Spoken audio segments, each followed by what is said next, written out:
Black panther man without fear के last episode के अंदर हमने देखा जहां पे हमारे पास एक खतरनाक किस्म का विलन यानी कि वलाड द इम्पेलर मौजूद है, जिसके पीछे ब्लैक पैंथर हाथ धो के पड़ा हुआ है और उसको अब ऐसा लग रहा है कि दरअसल ब्लैक पैंथर ने ही उसकी वाइफ की जान ली है। तो तभी हमारे सामने एक नया राज आता है, जो कि ये होता है कि वहां पे ब्लैक पैंथर के अपार्टमेंट में रहने वाली उसकी नेबर आयरिस जो है वो दरअसल एक अब्यूज हॉटलाइन चलाती है, और जो लोग अपने पेरेंट्स या अपने घर वालों के बारे में कोई भी शिकायत करते हैं तो आयरिस बेसिकली जाके उनको जान से मार देती है। और इतने टाइम से पूरे के पूरे शहर के अंदर जो कत्ल हो रहे थे उस सब के पीछे आयरिस थी। तो अब आगे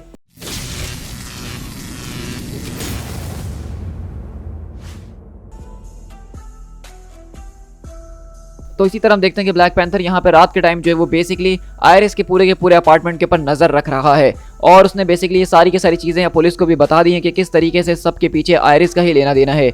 लेकिन वहीं पे जब वो यहाँ पे आयरिस के घर के ऊपर नजर रख रहा होता है कि जैसे ही वो लौटेगी तो उसको वो पुलिस के हवाले करेगा, तो तभी अचानक उसके पास सोफिया की कॉल आती है, जो कि उसके डायनर से करती है और कहती है कि बॉस मैं सोफिया बात कर रही हूँ, आपने कहा था ना कि अगर यहाँ पे कोई आकर रोमानियन के अंदर बात करे तो मैं आपको बताऊँ फौरन से। तो पैंथर बोलता है कि फौरन से माइक्रोफोन को एक्टिवेट करो जिस तरीके से मैंने तुम्हें बताया था। और अगले पल जब वो माइक्रोफोन एक्टिवेट करती है तो दरअसल वो लोग आपस में जो हैं किसी तरह की सीक्रेट फाइल को रिट्रीव करने के बारे में बात कर रहे होते हैं, जो कि दरअसल विलैड के सारे रिकॉर्ड्स हैं, और उनको रात के इस टाइम जाके वो रिकॉर्ड्स लेकर आने हैं ताकि उसको सेव रख सकें।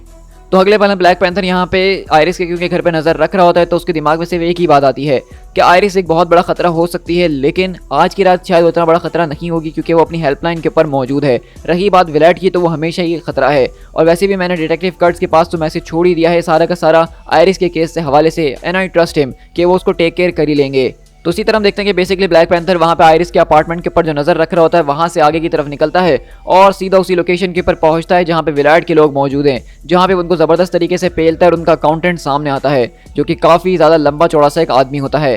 तो पैंथर पूछता है क्या यहाँ पे कोई रिकॉर्ड्स वगैरह रखे हुए हैं, मुझे उनके बारे में जानना है कि वो कहाँ हैं।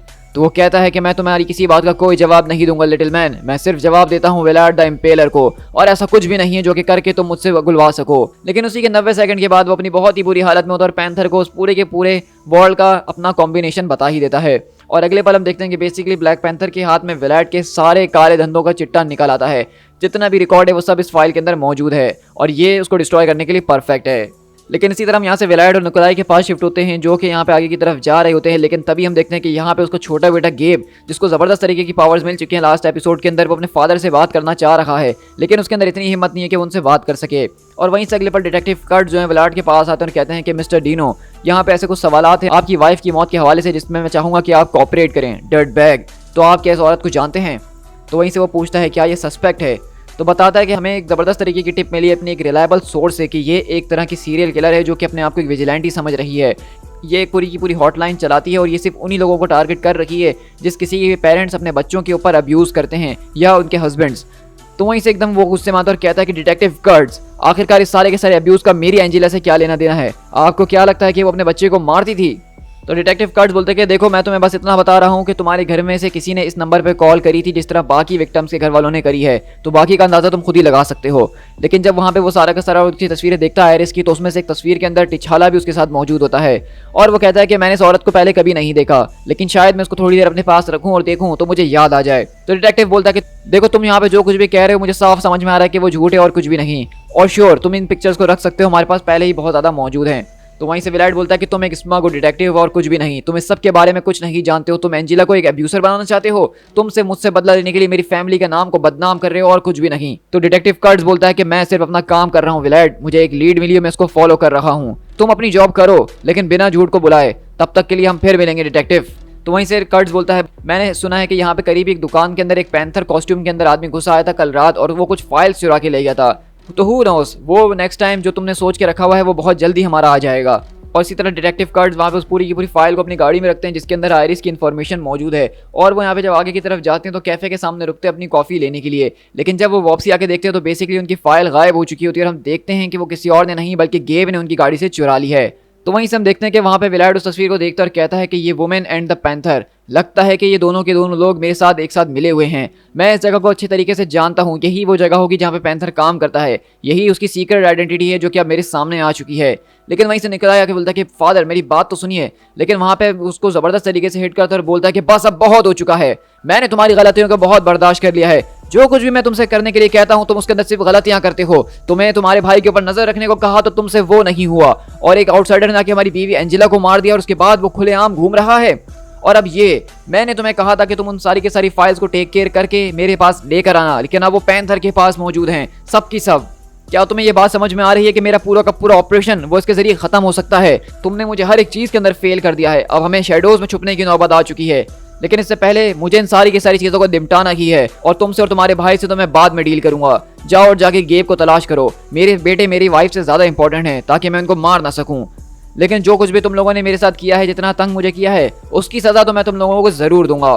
तो वहीं से हम देखते हैं कि निकोलाई एकदम गुस्से में आकर कहता है कि डैम इट, मुझे जो कुछ भी काम दिया जाता है मैं उसको मैस अप कर देता हूँ। मुझे सबसे नफरत हो चुकी है। मुझे नहीं पता कि मैं गेब को कैसे तलाश करूँ, लेकिन एक चीज़ है जो कि मैं कर सकता हूँ, वो उस पैंथर और उस वुमेन के साथ मैं उनका काम तमाम कर सकता हूँ। और अगले पल हम देखते हैं कि बेसिकली निकोलाई यहाँ से अब इस बात को फैसला कर लेता है कि वो जाके पैंथर और उस लड़की यानी आयरिस को दोनों को मार डालेगा, ताकि वो अपने बाप की नज़र में अच्छा बन सके।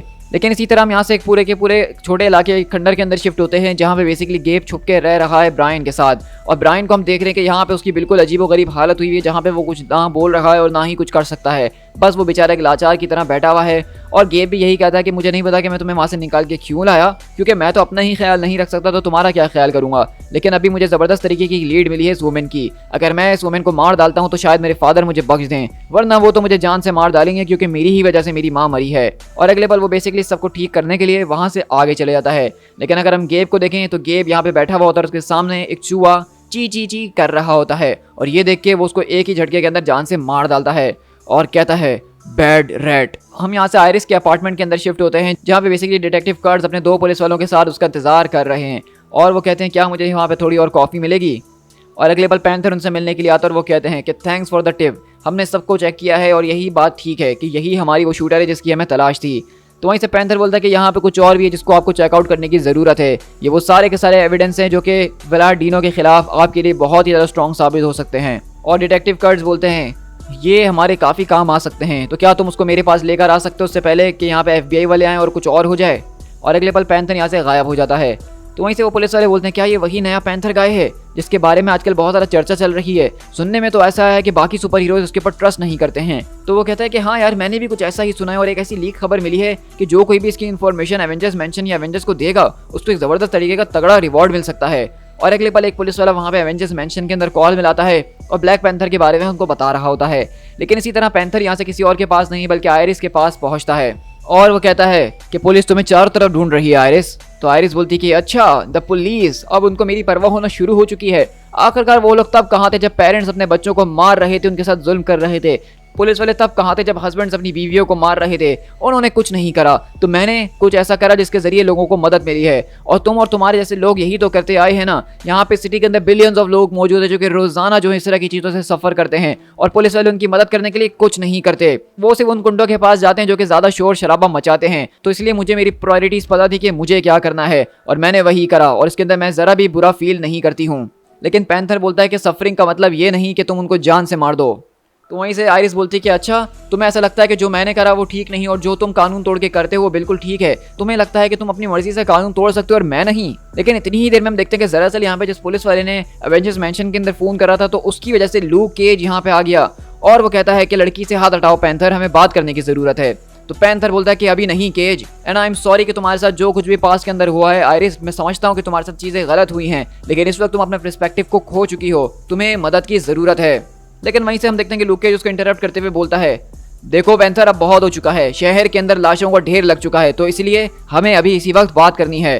तो वहीं से हम देखते हैं कि पीछे से गेब भी पहुंच जाता है और कहता है कि लूक केज कूल, अब मुझे नजर आ रहा है कि मुझे क्या करना चाहिए। मैं वही करूंगा जो कि मेरे फादर यहाँ पे करते। और अगले पल वो अपनी पावर का इस्तेमाल करते हुए वहाँ पे एक ज़बरदस्त तरीके की शॉकवेव पैदा करता है, जिसकी वजह से लूक केज जो है वो पैंथर के ऊपर जाके गिरता है, जिससे पैंथर को ऐसा लगता है कि लूक केज ने उसको मार के रोकने की कोशिश करी है। और इतनी ही देर में हम देखते हैं कि वहाँ से आयरिस जो है वो भागना शुरू करती है, और पैंथर बोलता है कि तुम्हारी इतनी हिम्मत, तुम्हें क्या लगता है कि ये कोई यहाँ पे गेम चल रहा है?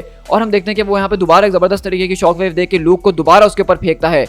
और वहीं से तो केज बोलता है कि तिछाला मेरी बात सुनने की कोशिश करो, यहाँ पे कोई है जो खेलने की कोशिश कर रहा है। लेकिन तिछाला बोलता है कि मैं इस बात को सोच भी नहीं सकता हूँ कि तुम मुझे रोकने के लिए ये सब करोगे। अब बहुत हो चुका है, मैं तुम्हें और ज़्यादा बर्दाश्त नहीं कर सकता हूँ। तुम मुझ पर अटैक कर रहे हो, वो भी तब जब मैंने तुमसे पीठ फेरी हुई है। तो लूक केज बोलता है कि ये इस तरीके से नहीं है जिस तरह से तुम्हें लग रहा है। तो पैंथर बोलता है देखने से तो ऐसा ही लग रहा है, और अगले पल वो यहाँ पे लूक केज के ऊपर एक जबरदस्त तरीके का अटैक करके उसको धूल चढ़ा देता है और सारे के सारे लोग ये वीडियो बनाते हैं। और वहाँ से पैंथर बोलता है अब इस बात को जरा कान खोल के आखिरी बार समझ लो कि तुम मेरे बिजनेस से बाहर रहो। लेकिन इतनी देर में हम देखते हैं कि आयरिस यहाँ से भागना शुरू करती है और वहीं पे उसको गेब मिलता है और वहीं से आयरिस बोलती है कि मैं तुम्हें जानती हूँ। तो गेब बोलता है कि हाँ तुम जानती ही होगी क्योंकि तुमने ही तो मेरी मदर को मारा है, लेकिन मैं तुम्हारी मदद कर सकता हूँ। मैंने अपनी मदद करके तुम्हें वहाँ से बाहर निकाला पैंथर के चुंगल से। अगर तुम मुझे प्रोटेक्ट करोगी तो मैं तुम्हें प्रोटेक्ट करूंगा। क्या हमारे बीच कोई डील होती है? तो वहीं से आयरिस देखती है कि बेसिकली पैंथर उसके पीछे कुत्ते की तरह भागता हुआ आ रहा है, तो उसके पास ये डील करने के अलावा कुछ और है नहीं। और अगली बार हम देखते हैं कि यहाँ पे गेब उसको जबरदस्त तरीके की शॉट पे मार के दोबारा पीछे फेंकता है और कहता है कि लगता है कि कुछ टाइम हम यहाँ से आगे निकल सकते हैं, तो हमें यहाँ से चलना चाहिए। तो आयरिस पूछती है कि हम जा कहाँ रहे हैं? तो गेब बोलता है कि मेरे फादर मुझे उस चीज़ के लिए कभी माफ़ नहीं करेंगे जो कि मैंने करी है, तो इसलिए अब तुम मुझे मेरे फादर को मारने में मेरी मदद करोगी। और इसी तरह हम यहाँ से अगले दिन जो है दोबारा डाइनर के अंदर शिफ्ट होते हैं, जहाँ हम देखते हैं कि बेसिकली टिचाला यहाँ पे आता है दोबारा से और सोफिया से मिलता है। और सोफिया को उसके ऊपर शक तो है, लेकिन अभी तक वो इस बात में श्योर नहीं है शायद कि वही ब्लैक पैंथर है, क्योंकि उन्होंने ओपनली कभी इसके ऊपर बात ही नहीं करी। लेकिन अगले ही पल हम देखते हैं कि यहाँ पे दरअसल कुछ और नहीं बल्कि इस पूरे के पूरे डाइनर के अंदर निकोलाई पहले से इंतजार कर रहा होता है टिचाला के आने का। लेकिन तभी हम देखते हैं कि जैसे ही यहाँ पे ब्लैक पैंथर पहुंचता है तो पीछे से विलार्ड भी यहाँ पे आ जाता है और कहता है पुसी कैट मैन, तो आखिरकार मैंने जान ही लिया कि तुम सच में कौन हो। तुमने मेरी वाइफ को जान से मारा, मेरे बिजनेस को डिस्ट्रॉय करा, तो तुम्हें क्या लगता है कि अब आगे क्या होगा? तुम्हें सबसे बच के निकल जाओगे? और वहीं से निकोलाई देख रहा होता है और कहता है लगता है कि पॉप उसको मुझसे पहले ही ब्लास्ट कर देंगे। तो वहीं से टिचाला बोलता है कि मुझे कुछ नहीं पता कि तुम किस बारे में बात कर रही हो। और अगले ही पल हम देखते हैं कि बेसिकली विलार्ड यहाँ पे आके उसको यही बताता है कि अब इन सारे के सारे एक्सक्यूजेस का कोई फायदा नहीं है, क्योंकि ये बहुत जल्दी ये पूरी की पूरी बिल्डिंग तुम्हारे मकबरे के अंदर बदलने वाली है, क्योंकि अगले 4 सेकंड के अंदर यहाँ पे एक धमाका होगा। और हम देखते हैं कि विलार्ड अपनी पूरी की पूरी एनर्जी के अंदर अपने आप को शील्ड कर लेता है, लेकिन उसको ये बात नहीं पता कि इस पूरी की पूरी बिल्डिंग में धमाका करने से पहले कि उसका बेटा निकोलाई भी यहाँ पे मौजूद है। और वो चिल्लाते हुआ था कि नहीं फादर, लेकिन अब बहुत देर हो चुकी होती है और अगले पल उस पूरे के पूरे डाइनर के अंदर धमाका हो चुका है। To be concluded.